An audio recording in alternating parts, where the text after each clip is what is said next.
Hey everybody, welcome back. We on episode number 3 of Wonder Woman Says. I know I'm glad to be here. Hope you glad to be here.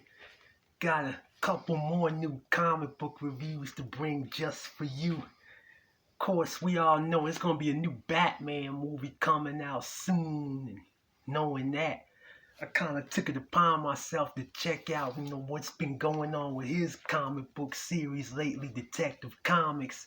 Can't believe it's almost on number 1050, but the last issue that came out was 1049, and as such, it had two stories.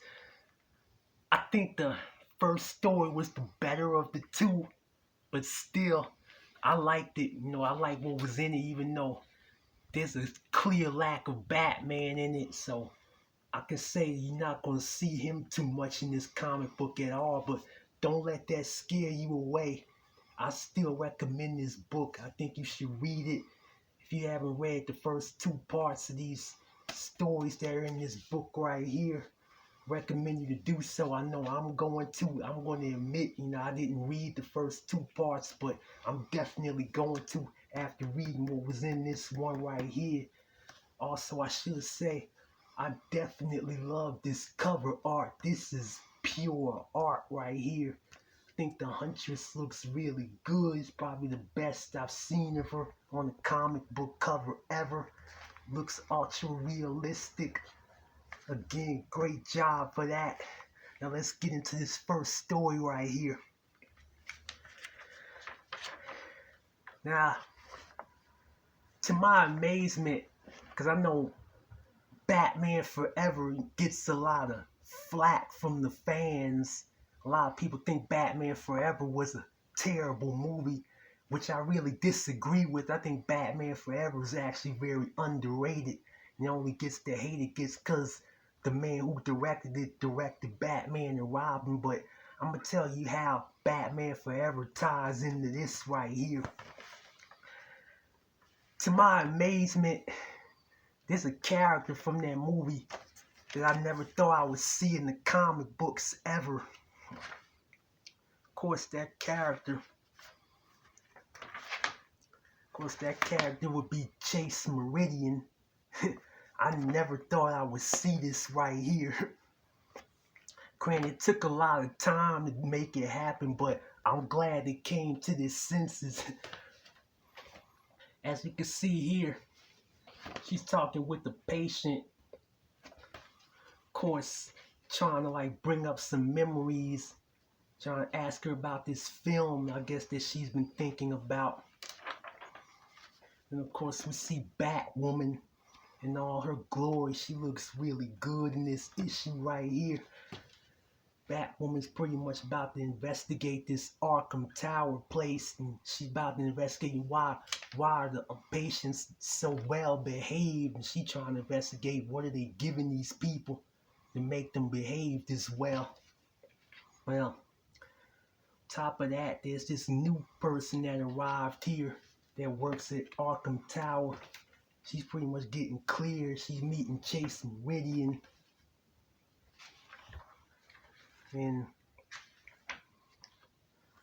also what happens here, Batwoman kind of has a flashback because her and Batman was getting ready to fight these villains.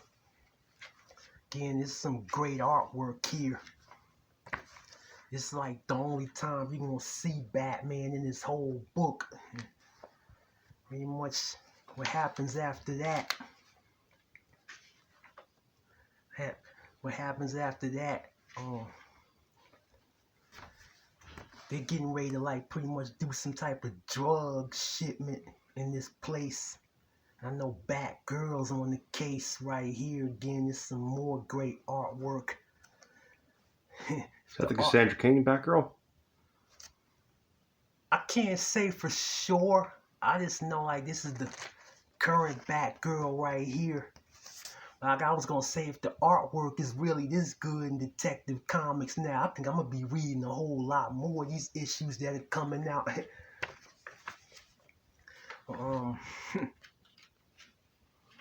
Turns out too, Helena, aka the Huntress, is there. some type of, as part of an investigation, Batwoman comes in there trying to convince Helena to leave, but Helena doesn't want to leave.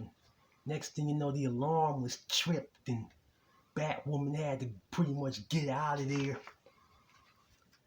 Then, after that happens, we treated to this magnificent artwork down here. This is like a magnificent shot of Batwoman. Because I must say the artwork seems to be like almost more involving than the story itself. Then get an appearance from Nightwing. They're trying to talk about what's going on with the investigation at Arkham Tower. They're trying to talk about how they're going to get Helena out there. They're trying to figure out why Helena didn't want to leave. Of course, that's another story for another day. Pretty much Helena's kind of having nightmares and stuff, and of course this is a to be continued. Of course it's going to be a part 4. I don't know what happened in the first 2 parts of this.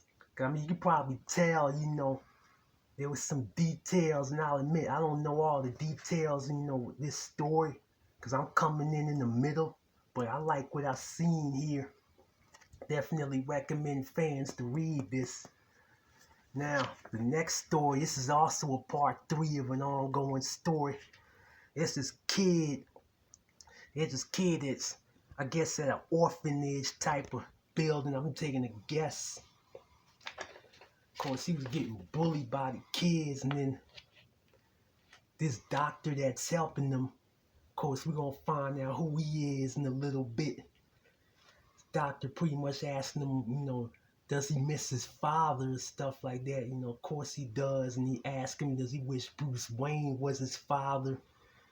To my surprise, he said no to that one. Doctor seemed like he taking a real interest into this boy right here. Then when he's asleep, you finally see the Scarecrow. And then of course he find out who it is. And this is when like the brainwashing slowly begins. Then the next day, the kid ends up getting picked on again, but this time the kid actually fights back. Of course, this ends up impressing the doctor. And then later that next night, we pretty much see these kids being loaded onto this van.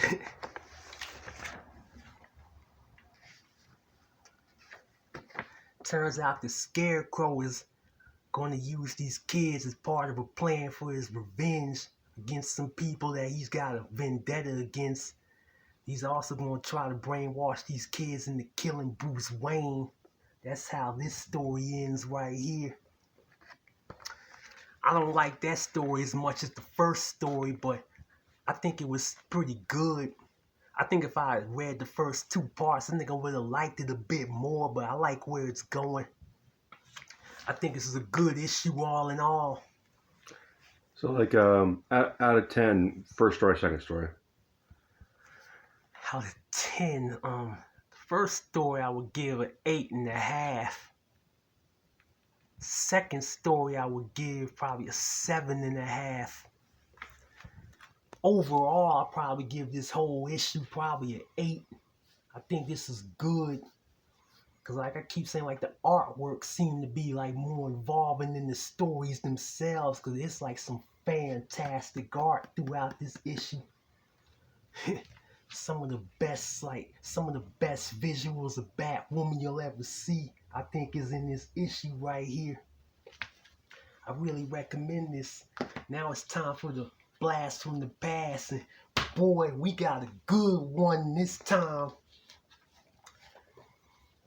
This week, we take you back to 1979, Spider-Woman number 20. The first ever encounter between Spider-Woman and Spider-Man. It's a real battle for the sexes. Well, forgive me here. This is not really a mint copy, but I had to make do with what I could get. At least have it. Well, we open with Jessica Drew pretty much. Jessica Drew pretty much has some money on her bed that we soon find out that she stole. This provides like the backstory, what led her to do what she did. She ended up getting fired from her job. And then she's also about to be evicted from her apartment. And Spider-Woman pretty much goes and pretty much robs her old job. Pretty much out of sheer desperation. But then soon, lo and behold, guess who's in LA on a special mission? Peter Parker. Of course, this sets up a very interesting chain of events. Well, it turns out Jessica tends to have a change of heart because she doesn't like what she did. She starts to fear that she's going to start becoming a thief for the rest of her life. So she tries to take the money back. But unfortunately, Peter Parker's spider sense starts to sense that there's something wrong in the building. And of course, he finds out that she's in the safe, but he doesn't know that she's trying to actually take the money back. So, of course, he assumes that she's a villain. Of course, this leads to the beginning of an epic battle. From there on, Spider-Man, Spider-Woman start fighting all throughout the sky. Again, I think this is a great battle right here. I can't believe this is actually the first time they did this. Of course, Spider-Woman tries all the tricks. Of course, unbeknownst to her, Spider-Man's actually prepared for all of them. Then, as the battle rages on, Jessica starts having flashbacks of how she came to be. She starts thinking about how Hydra came and started brainwashing her to believe that she actually descended from a spider and all that kind of stuff. But the battle starts to rage back on.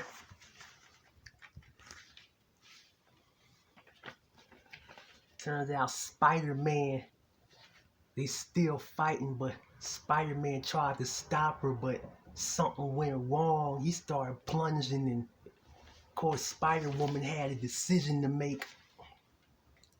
And of course, she ended up deciding to save Spider-Man's life. And then Spider-Man starts to really ask her, who is she? Why she do what she did? And she told him that, she just in a bad situation. Of course, she indirectly told him this stuff. And pretty much Spider-Man started to sympathize with her because, he done been through a lot of tragedies in his life. And he actually thinks Spider-Woman reminds him of her. Reminds her of himself. Yeah, my bad. Yeah.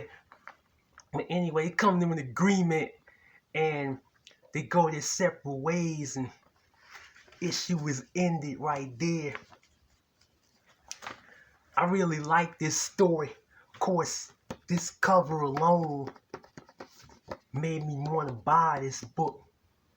Because, look at that epic marquee right there. I think on a scale of 1 to 10, I give this a 9.5. This is a great issue. This is probably the best issue of Spider-Woman I read. And I'll admit, I haven't read all of them, but out of the ones I've read, this is definitely my favorite. I think Spider-Woman and Spider-Man should definitely be teamed up more often. Because I think they make for some very entertaining back and forth banner. And I think this is a great book right here. I definitely recommend this to Spider-Man fans. I think this makes a great introduction to Spider-Woman as well. Well, now that that's over, I just want to say a few things. The Big Lick Comic Con is coming up. I'm going to be there at least on a Saturday. If you see me, definitely say hi. I'll say hi to you back. Maybe we could take a picture. Maybe we could chat about a few things. And then, of course, I also want to say, If you like this show, definitely hit like and subscribe and comment and do all that good stuff. Well, I don't know about you, but I'm getting ready to go eat my dinner. I'm glad you watched this. We're gonna see you next week. Peace out.